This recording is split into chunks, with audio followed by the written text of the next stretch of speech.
हाँ भाई, good morning बच्चों। आज हम करेंगे भाई 12th क्लास का आगे करेंगे। इकोसिस्टम में हमने क्या क्या कर लिया था, प्रोडक्टिविटी कर लिया था, एनर्जी फ्लो कर लिया था। जो हम एस्पेक्ट्स ऑफ इकोसिस्टम पढ़ रहे थे उसमें सबसे पहले हमने क्या किया, एनर्जी फ्लो, उसके बाद में क्या किया, प्रोडक्टिविटी, उसके बाद में क्या किया, डीकम्पोजिशन।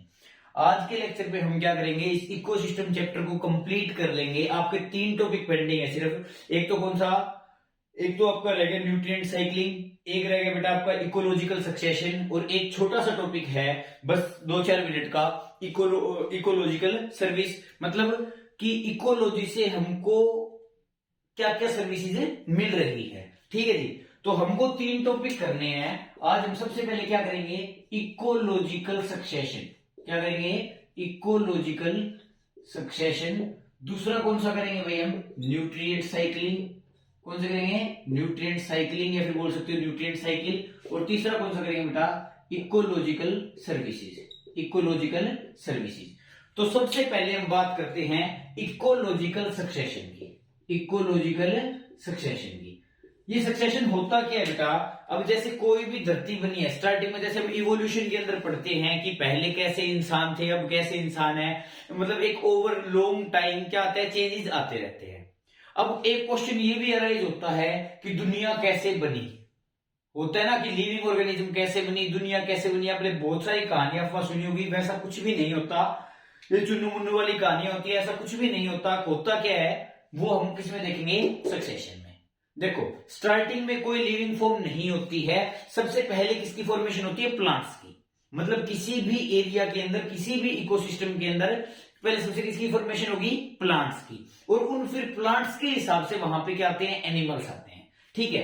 तो कैसे एक बिल्कुल जहां पे कोई लिविंग थिंग नहीं है, वहां से कैसे लिविंग फॉर्म बनती है, उसी चीज को हम क्या बोलते हैं बेटा, सक्सेशन। क्या बोलते हैं, सक्सेशन। तो इसके अंदर भैया हमारे पास 2 कंडीशन होती है। एक तो होती है बेटा ड्राई कंडीशन, और एक होती है वेट कंडीशन। वेट कंडीशन कौन सी होती है, जहां पे पानी अवेलेबल होता है। और ड्राई कंडीशन कौन सी होती है, जहां पे पानी अवेलेबल नहीं होता है। इसका एक छोटा सा एग्जांपल लेके देखते हैं। सक्सेशन के अंदर मैं यहां पे लिख देता हूं। एक तो हो गया आपका बेटा क्या, ड्राई, और एक क्या होगा बेटा आपका वेट। समझाने के लिए बता रहा हूं। ड्राई के अंदर हम किस चीज का एग्जांपल ले सकते हैं बेटा, रोक का। किसका, रोक का। और वो जो ड्राई कंडीशन है बेटा, उस कंडीशन को हम क्या बोलते हैं, जेरिक कंडीशन। क्या बोलते हैं बेटा, XERIC, जेरिक कंडीशन। ठीक है जी। उसके बाद आती है बेटा वेट, जहां पे पानी अवेलेबल होता है। जहां पे पानी अवेलेबल होता है, चाहे वो कोई बेटा लेक हो, चाहे वो कोई पॉन्ड हो, चाहे वो कोई रिवर हो। और उस कंडीशन को हम क्या बोलते हैं बेटा, हाइड्रिक कंडीशन। क्या बोलते हैं, हाइड्रिक कंडीशन। ठीक है। अब इसके अंदर भी कुछ चेंज आएगा लिविंग फॉर्म को बनाने के लिए। इसके अंदर भी कुछ चेंज आएगा लिविंग फॉर्म को बनाने के लिए। तो यहां पे क्या था, ड्राई पार्ट। ये ड्राई पार्ट से चेंज होता होता बेटा एक ऐसा पार्ट बन जाता है जहां पे ये जो जेरिक कंडीशन है वो क्या हो जाती है, कम हो जाती है। क्योंकि इतनी जेरिक कंडीशन के अंदर लिविंग फॉर्म का सरवाइव करना क्या है, नामुमकिन है, इम्पॉसिबल है। उसके बाद आती है बेटा आपकी वेट कंडीशन। वेट कंडीशन में भी क्या होगा, वेट कंडीशन के अंदर भी लाइफ ऐसे सरवाइव नहीं करेगी। उसके अंदर भी एक सीक्वेंशियल स्टेप चलेंगे जिसको हम क्या बोलते हैं, सक्सेशन। तो इस हाइड्रिक कंडीशन भी क्या हो जाएगी बेटा, एक ऐसी कंडीशन में आ जाएगी जहां पे हाइड्रिक कंडीशन भी क्या हो जाएगी, आपकी कम हो जाएगी। मतलब जेरिक कंडीशन भी एक सीक्वेंशियल स्टेप के थ्रू एक ऐसी कंडीशन में आ जाएगी, और हाइड्रिक वाले केस में भी एक ऐसा केस बन जाएगा जहां पे ना तो ज्यादा हाइड्रिक कंडीशन है और ना ही ज्यादा जेरिक कंडीशन है, या फिर आप बोल सकते हो ना ज्यादा ड्राई कंडीशन है ना ज्यादा वेट कंडीशन है। उस कंडीशन को हम क्या बोलते हैं बेटा, मीजिक कंडीशन। क्या बोलते हैं, मीजिक कंडीशन, जो लिविंग फॉर्मेशन के लिए बहुत ज्यादा जरूरी है। तो इस तरीके से बेटा ये 2 टाइप का सक्सेशन होता है। एक तो जेरिक कंडीशन से कैसे मीजिक कंडीशन बनती है बेटा, और एक क्या हो गया कि कैसे हाइड्रिक कंडीशन से मीजिक कंडीशन बनती है। इसी बेसिस पे सक्सेशन कितना टाइप का हो गया आपका, 2 टाइप का। चाहे इसको जेरिक सक्सेशन बोल लो, इसको चाहे हाइड्रिक सक्सेशन बोल लो। क्लियर है भाई। अब एक एक करके इन दोनों सक्सेशन को हम डिटेल में पढ़ेंगे। पहले ड्राई वाले को देख लेते हैं। बिल्कुल आसान सा टॉपिक है, रटोगे नहीं तो समझ में आ जाएगा। देखो ड्राई वाले पत्थर की बात करते हैं। मान लो बेटा ये पत्थर है, ये क्या है, एक पत्थर है, एक बड़ा सा पत्थर है, रॉक है, ठीक है। उसके ऊपर सबसे पहले आने वाली लिविंग फॉर्म कौन सी आएगी, लाइकन्स। कौन सी आएगी बेटा, लाइकन्स। तो मतलब रॉक पे सबसे पहले कौन आए, लाइकन्स। कौन आए, लाइकन्स, ठीक है जी। लाइकन्स के आने के बाद वहां पे कौन आते हैं बेटा, ब्रायोफाइट्स। क्या आते हैं, ब्रायोफाइट्स। क्या आते हैं बेटा, ब्रायोफाइट्स। और फिर ब्रायोफाइट से आगे क्या बनते हैं बेटा, ट्री। क्या बनते हैं, ट्री। ये मैंने आपको पहले बताया था कि किसी भी सक्सेशन के अंदर क्या बनेंगे बेटा, प्लांट्स बनेंगे। वो प्लांट्स जब बन जाएंगे, जैसे यहां पे ट्री बन गया, उसके बाद एनिमल्स आ जाएंगे इन ट्रीज के, इन प्लांट्स के अकॉर्डिंग। तो आपका जो आपका जेनिक सक्सेशन है बेटा, वो बहुत ज्यादा सिंपल है। रॉक के ऊपर सबसे पहले क्या आएगा, लाइकन। लाइकन के बाद क्या आएगा, ब्रायोफाइट्स। ब्रायोफाइट्स के बाद क्या आएगा बेटा, ट्रीज। मतलब एक बिल्कुल सिंपल सी चीज है, ज्यादा स्टेप इसके अंदर नहीं है, इतना आपको ध्यान रखना है। उसके बाद आपका कौन सा आता है बेटा, वेट वाला, जो हमने हाइड्रिक कंडीशन वाला पढ़ा था। कौन सा आता है, हाइड्रिक कंडीशन वाला। अब हाइड्रिक कंडीशन वाला देखेंगे, वो थोड़ा सा लेंथी है, लेकिन आपको याद हो जाएगा। देखो यहां पे क्या लिख दिया बेटा, hydric. Hydric to mesic, last में कंडीशन कौन सी बननी है, मीजिक ही बननी है, ठीक है। अब हाइड्रिक वाले में क्या होगा, मान लो बेटा ये तालाब है, मान लो ये तालाब है और यहां पे पानी है, बन गया तालाब। इस तालाब के अंदर बेटा सबसे पहले क्या होते हैं, फाइटोप्लैंक्टन। जैसे उसके अंदर पहली कंडीशन क्या थी बेटा, लाइकन्स। तो इसके अंदर आपका जो ए पार्ट बनेगा वो क्या बनेगा बेटा, फाइटोप्लैंक्टन,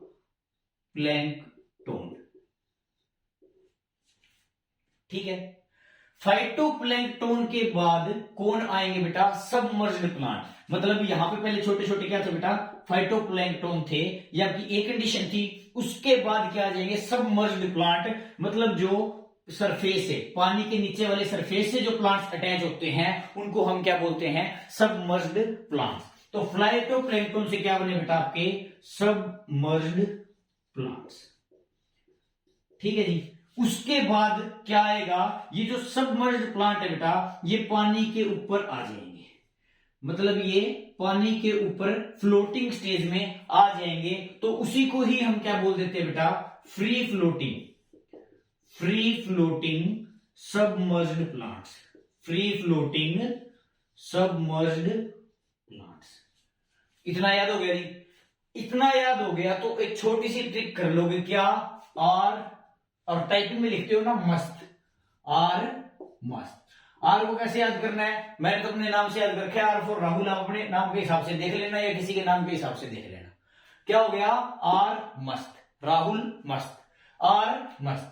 आर फॉर बेटा, एम फॉर बेटा, एस फॉर बेटा, टी फॉर बेटा। इसमें क्या होगा, आर एम एस टी से आपको अच्छे से याद हो जाएगा। इसमें क्या हुआ, फ्री फ्लोटिंग सबमर्ज्ड प्लांट्स आ गए, ठीक है जी। उसके बाद क्या आता है बेटा, R four reed swamp. Reed swamp stages, ठीक है।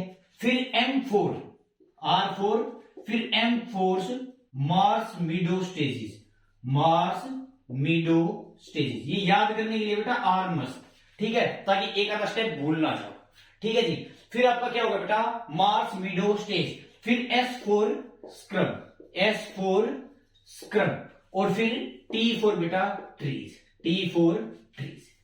अब क्या होगा, पहला क्या बना, फाइटोप्लैंक्टन, दूसरा क्या बना, सबमर्ज्ड प्लांट। उसके बाद वो सबमर्ज्ड प्लांट कहां आ गए, पानी के ऊपर तैरने लग गए, तो उसको क्या बोल दिया, फ्री फ्लोटिंग सबमर्ज्ड प्लांट्स। उसके बाद R must, R4 reed swamp stage, M4 marsh meadow stage, S4 scrub, T4 trees. बस ये लिख दोगे A B C D E F और G। ये हो गया बेटा आपका हाइड्रिक कंडीशन का इकोलॉजिकल सक्सेशन कंप्लीट। ये आपका जो इकोलॉजिकल सक्सेशन का टॉपिक है बेटा, इसमें यही एक अच्छे से पढ़ने वाली चीज थी, अच्छे से समझने वाली चीज थी। कोई भी डाउट हो तो कमेंट सेक्शन में बता देना, बाकी सीक्वेंस को आप अच्छे से याद रखेंगे। नोट्स पे ज्यादा लिखने पे ध्यान मत देना भाई, मेन ध्यान देना आप अपना समझने पे। ठीक है, समझ में आ गया तो याद आसानी से हो जाएगा। अगला टॉपिक है भैया आपकी न्यूट्रिएंट साइक्लिंग। क्या है? न्यूट्रिएंट साइक्लिंग, या फिर आप बोल सकते हो न्यूट्रिएंट साइकिल। Nutrient cycle. अब बेटा देखो, न्यूट्रिएंट साइकिल होती है वो आपकी होती है दो टाइप की। कितने टाइप की? दो टाइप की, जिसमें से पहला क्या है? गैसियस न्यूट्रिएंट साइक्लिंग, और दूसरी क्या है बेटा? Sedimentary nutrient cycle. अब गैसियस न्यूट्रिएंट साइक्लिंग में क्या होता है बेटा? जो आपका न्यूट्रिएंट है वो इस साइकिल के दौरान, जो आपका न्यूट्रिएंट है इस साइकिल के दौरान मोस्टली किस फॉर्म में पाया जाता है? गैस की फॉर्म में पाया जाता है। तो मतलब जो न्यूट्रिएंट आपके गैसियस फॉर्म में ट्रेवल करते हैं साइकिल के अंदर, उसको हम क्या बोल देते हैं? Gaseous nutrient cycle. और दूसरी को हम क्या बोल देते हैं बेटा? जो सॉलिड के फॉर्म में करता है, S for solid, S for sediment, उसको हम क्या बोल देते हैं बेटा? Sedimentary nutrient cycle. अब इसका एग्जांपल लगा लो आप गैसेस का। जैसे आपका कार्बन है, जैसे आपका कार्बन है वो CO2 की फॉर्म में अपने एनवायरनमेंट के अंदर घूमता रहता है, और CO2 क्या है? एक गैस है। तो कार्बन क्या है? एक न्यूट्रिएंट है। तो कार्बन साइकिल को हम किसके अंदर पढ़ेंगे? गैसियस न्यूट्रिएंट साइकिल के अंदर। ठीक है जी। उसके बाद हो गया आपका कौन सा? सेडिमेंट्री, जो सॉलिड की फॉर्म में मिलता है। फॉर एग्जांपल बेटा फॉस्फोरस। आपके 12th क्लास के अंदर यही दो साइकिल है मेन। कौन कौन सी? कार्बन साइकिल और फॉस्फोरस साइकिल, जो आपकी एनसीईआरटी के अंदर भी दी हुई है। बिल्कुल आसान है, कुछ भी पढ़ने की बात नहीं है। बस जो आपको जनरली चीजें पता है वही चीजें घुमा फिरा के थोड़ी सी दे रखी हैं। इतना आपको पहले से पता है, बस थोड़ा सा रिवाइज करने की जरूरत है। कैसे? वो देखते हैं। तो सबसे पहले कौन सा आ गया बेटा? आपका कार्बन साइकिल। कौन सा आ गया? Carbon cycle. मतलब 6ठी 7वीं 8वीं के टॉपिक है, दे तो रखे इन्होंने। Carbon cycle. कार्बन साइकिल क्या है? आपने बचपन से सुना होगा, तीसरी चौथी किताबों में आने लग जाता है। प्लांट CO2 छोड़ते हैं, इंसान CO2 लेते हैं। प्लांट CO2 क्या हो गया? उल्टा तो नहीं बोल गया? इंसान CO2 छोड़ते हैं, प्लांट CO2 लेते हैं। मतलब हम जब रेस्पिरेशन करते हैं बेटा, तो हम CO2 को छोड़ते हैं, और वो CO2 प्लांट फोटोसिंथेसिस के दौरान क्या करते हैं? उसको फिक्स कर देते हैं। वो कार्बन डाइऑक्साइड को लेते हैं, और बदले में फोटोसिंथेसिस की रिएक्शन क्या होती है? CO2 plus H2O gives C6H12O6 plus O2। तो फोटोसिंथेसिस हुआ जब उसने क्या किया? उस रिएक्शन में CO2 लिया और ऑक्सीजन छोड़ दिया। तो हम CO2 छोड़ते हैं, और प्लांट उसको कार्बन डाइऑक्साइड को क्या करेंगे? ले लेंगे, और ऑक्सीजन को छोड़ देंगे, ओनली ड्यूरिंग फोटोसिंथेसिस। ठीक है जी। तो वो कार्बन क्या कर रहा है बेटा? एक तरीके से, ये मैंने एक एग्जांपल बताया है, तो एक तरीके से वो कौन क्या हो गया? वहां पे कार्बन डाइऑक्साइड का फ्लो हो गया, और कार्बन डाइऑक्साइड के माध्यम से किसका फ्लो होगा? आपका कार्बन का फ्लो हो गया। तो उसी को हमने बेटा क्या बोल दिया? Carbon cycle. अब ऐसा नहीं है कि सिर्फ इंसान ही छोड़ते हैं बेटा, जितने भी मान लो ह्यूमंस है वो CO2 छोड़ते हैं। अब आजकल जंगल जलाए जा रहे हैं, फॉरेस्ट फायर हो रही है, जितनी ज्यादा ऑटोमोबाइल चल रहे हैं, मतलब व्हीकल्स का नंबर बढ़ रहा है। व्हीकल से क्या हो रहा है? पोल्यूशन। पोल्यूशन में क्या है बेटा? CO2। मतलब आपकी जो ऑटोमोबाइल इंडस्ट्री है बेटा, जो आपकी इंडस्ट्रीज हैं, जो आपका आप फायर्स लगा लो, जो आपके डिफोरेस्टेशन है, और ह्यूमन सोर्सेज हो गए, वो सारे सोर्सेज किस चीज के हैं? कार्बन डाइऑक्साइड के। लेकिन एक मेन बात है, क्या? जो CO2 का मेन सोर्स है बेटा, वो आपके टेरेस्ट्रियल इकोसिस्टम से ज्यादा किसमें है? एक्वेटिक इकोसिस्टम में। मतलब CO2 का मेन सोर्स पानी के अंदर, ओशियंस के अंदर ज्यादा है, वहां से ज्यादा CO2 निकल रहा है in comparison to terrestrial ecosystem. अब टेरेस्ट्रियल से भी निकल रहा है, ओशियन से भी निकल रहा है। अब वो CO2 होगा क्या? CO2 को फिक्स करने का बेटा एकमात्र तरीका फोटोसिंथेसिस ही है। जो C से कार्बन डाइऑक्साइड आएगी, उसको भी कौन फिक्स करेगा? लिख देते हैं यहां पे, देखो। जो कार्बन का मेन सोर्स है वो क्या है बेटा? C। क्या है? C। इसके अलावा कार्बन डाइऑक्साइड, इसके अलावा कार्बन डाइऑक्साइड कहां से आ रही है? ह्यूमन से आ रही है। कहां से आ रही है? फॉरेस्ट फायर से आ रही है। जंगल ही जल गए, पेड़ जल गए, जब पेड़ जल जाएंगे, पेड़ों के कटने से फिर कार्बन डाइऑक्साइड को फिक्स कौन करेगा? तो CO2 को बढ़ाने में डिफोरेस्टेशन का हाथ भी है। किसका हाथ है? डिफोरेस्टेशन का। किसका? डिफोरेस्टेशन का। आजकल हर घर में व्हीकल है, गाड़ियां चल रही हैं, गाड़ियों से धुआं निकल रहा है, उसके अंदर भी क्या है? Carbon dioxide. तो आपकी जो बेटा ऑटोमोबाइल इंडस्ट्री है, जो आपकी ऑटोमोबाइल इंडस्ट्री है, वो भी एक तरीके से कार्बन डाइऑक्साइड का सोर्स है। इधर से जो आपका सी है वो भी कार्बन डाइऑक्साइड का सोर्स है। अब ये कार्बन डाइऑक्साइड का कंटेंट बेटा इतना बढ़ता जा रहा है, बढ़ता जा रहा है, इसको फिक्स करने का काम सिर्फ और सिर्फ कौन कर रहे हैं बेटा? पेड़ ही कर रहे हैं। पेड़ ही कर रहे हैं। कैसे कर रहे हैं? फोटोसिंथेसिस से। कैसे कर रहे हैं बेटा? फोटोसिंथेसिस से। इसीलिए बोला जाता है पेड़ लगाओ, पेड़ लगाओ। अगर कार्बन डाइऑक्साइड का कंटेंट बढ़ गया तो फिर आपको पता ही है, आजकल मास्क वगैरह चले हुए हैं, ऑक्सीजन सिलेंडर वगैरह चले हुए हैं, आने वाले टाइम में ऑक्सीजन सिलेंडर का जो यूज है वो आम घर में होने लग जाएगा। इसीलिए बोलते हैं कि पेड़ ज्यादा से ज्यादा लगाओ। अब CO2 को फिक्स कर दिया किसने बेटा? फोटोसिंथेसिस ने। और वहां से क्या छोड़ दी बेटा? O2। क्या छोड़ दी? O2। क्योंकि इस फोटोसिंथेसिस की रिएक्शन क्या होती है? 10th क्लास में भी पढ़ी थी ना, CO2 plus H2O gives C6H12O6 plus O2। इधर से CO2 यूज करी और O2 यहां से छोड़ दी। क्लियर वही बात? इसके अंदर कोई डाउट हो तो बता देना बेटा। बाकी आपकी कार्बन साइकिल के अंदर यही है कि जो कार्बन डाइऑक्साइड है आपकी, उसके सोर्सेज कई हैं और वो आपके इन्वायरमेंट के अंदर फ्लो कर रही है। कैसे आई? यहां से गई कहां पे? पेड़ों के पास। पेड़ों ने क्या की? फोटोसिंथेसिस। फोटोसिंथेसिस ने क्या किया? उस कार्बन डाइऑक्साइड को फिक्स कर दिया और O2 में कन्वर्ट कर दिया। फिर इस O2 को कौन यूज कर लेगा बेटा? ह्यूमंस है, अदर ऑर्गेनिज्म है, डिफरेंट यूजेज होते हैं बेटा O2 के भी। हमको सांस लेने के लिए क्या चाहिए? हमको हमारे लिए जीने के लिए, रेस्पिरेशन के लिए क्या जरूरी है? ऑक्सीजन, है ना? तो वो ऑक्सीजन हमको कहां से मिल जाएगी बेटा? यहां से मिल जाएगी। ये होगी बेटा आपकी कंप्लीट कौन सी? Carbon cycle. इसके बाद देखेंगे बेटा हम फॉस्फोरस साइकिल। क्या देखेंगे? Phosphorus cycle. फॉस्फोरस मेनली बेटा कहां पे होता है? रॉक्स में। कहां पे होता है? मेनली रॉक्स में। तो जब हम फॉस्फोरस साइकिल को पढ़ेंगे, ये भी बिल्कुल सिंपल है। ये मान लो रॉक है बेटा, ये क्या है? रॉक है। ये रॉक टूटेगी, कोई बड़ा सा बड़ा पत्थर है बेटा, वो पत्थर टूट गया, उस पत्थर से क्या निकली? मिट्टी। मिट्टी से, मिट्टी के अंदर क्या है? फॉस्फोरस। यहां से फॉस्फोरस निकलेगा। चट्टान के टूटने को इवोल्यूशन के अंदर भी पढ़ा होगा बेटा। जो रॉक टूटती है, मिट्टी बनाती है, उस प्रोसेस को हम क्या बोलते हैं? वेदरिंग। क्या बोलते हैं? वेदरिंग। तो मतलब रॉक की क्या हो जाएगी बेटा? वेदरिंग हो जाएगी, जिससे वो फॉस्फोरस कहां चला जाएगा बेटा? मिट्टी के अंदर चला जाएगा।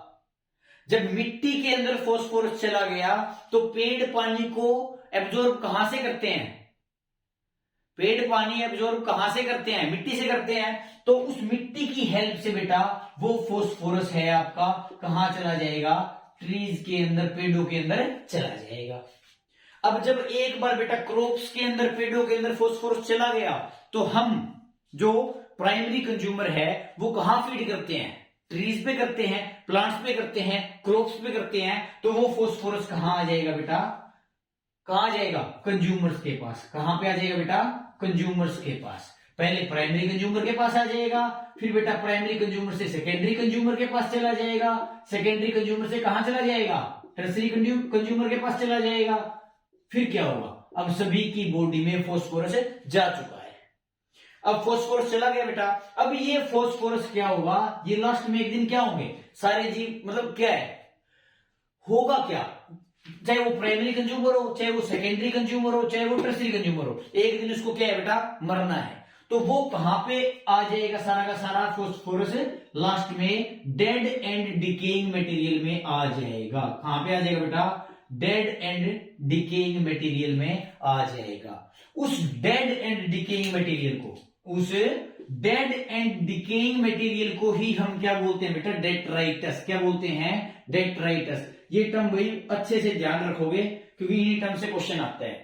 तो वो फॉस्फोरस कहां से आ गया? डेड एंड डिकेइंग मटेरियल में, और उसको हम क्या बोलते हैं? डेट्राइटस। ठीक है जी। और उस डेट्राइटस से आपका जो वो फोस्फोरस है वो कहां पे चला जाएगा बेटा, मिट्टी में मिल जाएगा। कहां चला जाएगा, मिट्टी में मिल जाएगा, पेड़ों के अंदर चला जाएगा। तो यही आपकी ये फोस्फोरस की साइकिल चलती रहती है। ये देखने में थोड़ा कंफ्यूजिंग सा लग रहा है, लेकिन ये कंफ्यूजिंग है नहीं, सिंपल सा रिवाइज करवा देते हैं। देखो सबसे पहले किसमें था, फोस्फोरस, पत्थर में, पत्थर टूट गया, पत्थर टूटा कैसे, उस प्रोसेस को क्या बोलते हैं बेटा, वेदरिंग। वहां से वो फोस्फोरस निकला, कहां चला गया, मिट्टी में। पानी एब्जॉर्ब किया पेड़ ने, कहां से, मिट्टी से, तो वो फोस्फोरस कहां चला गया बेटा, पेड़ में। फिर पेड़ से कहां चला गया, जो प्लांट्स की जो लेवल है, ट्रॉपिक लेवल है, जो प्रोड्यूसर का जो ट्रॉपिक लेवल है, वहां से वो फोस्फोरस कहां चला गया, प्राइमरी कंज्यूमर के पास। प्राइमरी कंज्यूमर से कहां चला गया, सेकेंडरी कंज्यूमर के पास। सेकेंडरी कंज्यूमर से कहां चला गया, टर्शरी कंज्यूमर के पास।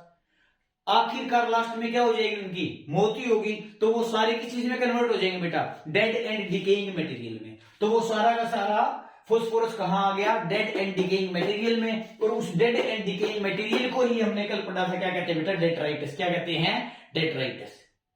उस डेट्राइटस के अंदर वो क्या होगा, फिर डेट्राइटस फूड चेन के अंदर रन करेगा और एट लास्ट वो वापस कहां पे आ जाएगा बेटा, सोइल में। और इस तरीके से ये फोस्फोरस की साइकिल चलती रहेगी। तो आपका ये न्यूट्रिएंट साइकिल का जो टॉपिक है वो हो गया कंप्लीट, जिसके अंदर हमने क्या पढ़ा बेटा, आपकी कार्बन साइकिल और आपकी फोस्फोरस साइकिल।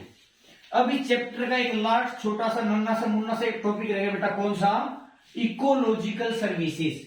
इकोलॉजिकल सर्विसेज कहने की बात है, हम बोल देते हैं इकोलॉजी ने हमको क्या दिया। देखो जितनी भी क्रॉप्स उग रही है, जितनी भी खेती बाड़ी हो रही है, जितनी भी आपकी प्रोडक्शन हो रही है प्रोड्यूसर से, वो कहां से हो रही है, पेड़ों से। पेड़ कहां से पल रहे हैं, मिट्टी से। बेटा मिट्टी बनना भी तो क्या है, अभी अभी पढ़ा ना, मिट्टी बनना भी वेदरिंग क्या है, इकोलॉजी है। तो एक तरीके से मिट्टी का बनना, मौसम का चेंज होना, सर्दी होगी, गर्मी होगी, न्यूट्रिएंट साइकिलिंग हो रही है, ये सब क्या है बेटा, आपका इकोलॉजिकल सर्विसेज के अंदर इसको पढ़ेंगे। अब क्या है इकोलॉजिकल सर्विसेज। इकोलॉजिकल सर्विसेज के अंदर बेटा कुछ डाटा है जो आपको याद रखना है, बाकी तो सारी की सारी नॉर्मल बातें हैं वो आप खुद से लिख सकते हो। देखो रॉबर्ट कॉन्स्टेंजा नाम का एक साइंटिस्ट था बेटा, उसने अपने साथियों के साथ इकोलॉजी की कीमत लगाने की कोशिश की कि हम कीमत लगा देंगे, एक प्राइस टैग देने की कोशिश करी। जैसे कोई जैकेट है 600 रुपए की है, कोई मार्कर है जैसे 20 रुपए का है, कोई चेयर है 700 रुपए की है, वैसे उन्होंने क्या सोचा कि हम सारी चीज की कॉस्ट जोड़ के एक प्राइस टैग देंगे। तो उन रिसर्चर्स ने क्या किया बेटा, एक प्राइस टैग देने की कोशिश की और वो प्राइस टैग कितना निकल के आया, $33 ट्रिलियन। सोच के देखो, $33 ट्रिलियन। ये अमाउंट आपको शायद ज्यादा नहीं लग रही होगी, लेकिन मैं आपको ये बता देता हूं कि जो अपनी पूरी ग्लोब की जो ग्रोस नेचुरल प्रोडक्ट है वो सिर्फ कितने के बेटा, मतलब ग्लोबल ग्रोस नेचुरल प्रोडक्ट, जिसको हम बेटा जीएनपी भी बोलते हैं, उसकी अगर कीमत आंकी जाए तो क्या है, सिर्फ $18 ट्रिलियन। कितनी है, सिर्फ $18 ट्रिलियन। मतलब जो आपको इकोलॉजी दे रही है, जो आपका इन्वायरमेंट आपको दे रहा है फैसिलिटीज, जो इन्वायरमेंट से आपको सर्विसेज मिल रही है, चाहे वो लकड़ी हो, चाहे वो ऑक्सीजन हो, चाहे वो मिट्टी हो, चाहे वो आपका क्लाइमेट चेंज हो, जैसे कोई भी जानवर है, इतने सारे जानवर, इतनी सारी एनिमल की स्पीसीज है बेटा, कहां रहती है, जंगलों में। वो जंगलों में उनको रहने सहने का किसने दिया, इकोलॉजी ने, इन्वायरमेंट ने दिया। अब जितने भी वाइल्ड लाइफ है, वाइल्ड लाइफ हैबिटेट है, वो किसके अंदर आते हैं, इकोलॉजी के अंदर। तो उस सब की अगर कीमत आंकी गई तो आपके वो जीएनपी से भी क्या था बेटा, लगभग 2 गुना। अब जो बेटा आपका ये कंप्लीट इकोलॉजिकल सर्विसेज होता है, इसका छोटा सा डाटा और याद कर लेंगे बस, फिर चैप्टर हो जाएगा कंप्लीट। एनसीईआरटी की अच्छे से रीडिंग करेंगे, कोई भी डाउट होगा तो पूछ लेंगे। इकोलॉजिकल सर्विसेज के अंदर टोटल सर्विसेज का 50% सिर्फ किसने रोक लिया बेटा, आपका सॉइल फॉर्मेशन ने। किसने, सिर्फ वही डाटा बताऊंगा बेटा जो एनसीईआरटी में दिया हुआ है, वही आपके नीट के पेपर के अंदर पूछा जाएगा, उससे बाहर नहीं आएगा। सॉइल फॉर्मेशन आपका कितना कंप्राइज करता है बेटा, 50%। जो आपका न्यूट्रिएंट साइकिल है बेटा, जो आपकी कोई भी साइकिल चलती है जैसे कार्बन साइकिल, फास्फोरस साइकिल, वो कितनी होती है बेटा, लेस देन 10%, लेस देन 10%, मतलब ये वेरी कर सकती है लेकिन 10% से कम ही होती है। उसके बाद आपका क्या आ जाता है बेटा, आपका जो क्लाइमेट चेंज है, जो आपका बेटा क्लाइमेट कंट्रोल बोल देंगे हम, जो आपका क्लाइमेट कंट्रोल है, और इसके साथ हम जोड़ देंगे बेटा आपकी वाइल्ड लाइफ का जो हैबिटेट है, जो आपका वाइल्ड लाइफ का जो आपका बेटा हैबिटेट है वो कितना कंप्राइज करता है बेटा, 6%। आपको ये डाटा याद रखने हैं, इनसे डायरेक्ट क्वेश्चन आ सकता है। तो ये हो गया बेटा आपका खत्म किसकी कहानी, इकोलॉजिकल सर्विसेज की। और इकोलॉजिकल सर्विसेज के साथ किसकी बेटा, आपके इकोसिस्टम चैप्टर की। ये चैप्टर कंप्लीट इन 3 लेक्चर्स में हो गया। अब आपको एनसीईआरटी की अच्छे से रीडिंग करनी है, वैसे तो कोई डाउट आएगा नहीं, बाकी आप पढ़ के देख लेना, अच्छे से समझ लेना, रटना नहीं है, ठीक है। Thank you.